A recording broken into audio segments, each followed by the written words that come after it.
Matongoretio nĩ mũrũgamĩrĩri mũnene wa kambuni ya ũthondeki wa mariko ma kĩrĩu Peter Scott marauga thirikari ya kũgũithia magoti wonjoria bũrũri-inĩ wa gũthinĩkana makĩria. Scott orĩtie thirikari kũgũithia thogora wa magoti makĩria kũrĩ AKENYA arĩa marathaitĩra marĩa matũrigicĩirie, akiuga kũrĩ na ũthundũri wa gĩkĩro kĩa igũrũ wa kũnina ndogo njũru rĩera-inĩ na athundũri mangĩ ya kũiyũkio na kũhotithio no gũthũke. Roughly 600,000 women and children die every year from inhaling smoke from bad stoves and three-stone fires. So yeah, we've been able to deliver stoves that reduce indoor air pollution from 50 to 100% for those people.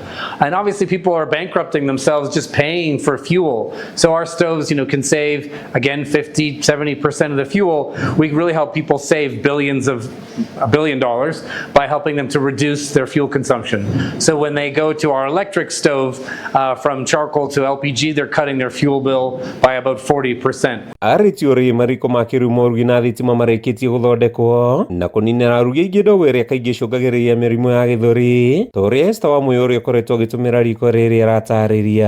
Ndĩ mũciari wa ciana igĩrĩ na irĩ cukuru. So for me to prepare them nĩ ũndũ wa cukuru, ndabataraga gũkĩra tene mũno. But since I shifted to induction cooker, preparation ya watoto ni very easy. Then kuna cases ya kupunguza vikohozi and stuff because time unatumia makaa especially kwa nyumba kama hizi zetu, makaa makoragwo produce a lot of smoke. We love that the idea that we're making products in Kenya, by Kenyans, for Kenyans, and for people in Africa.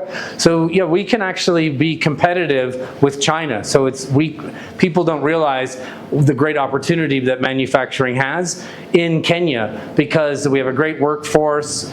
We have a very clean grid, and so this is a really great place to manufacture products. So we hope more people will come and that we'll be able to grow and expand. Handũ-inĩ ha Kameme TV, rĩtwa rĩakwa nĩ Mathio Ndung'u wa Mbũgua. For hospitals, schools, prisons.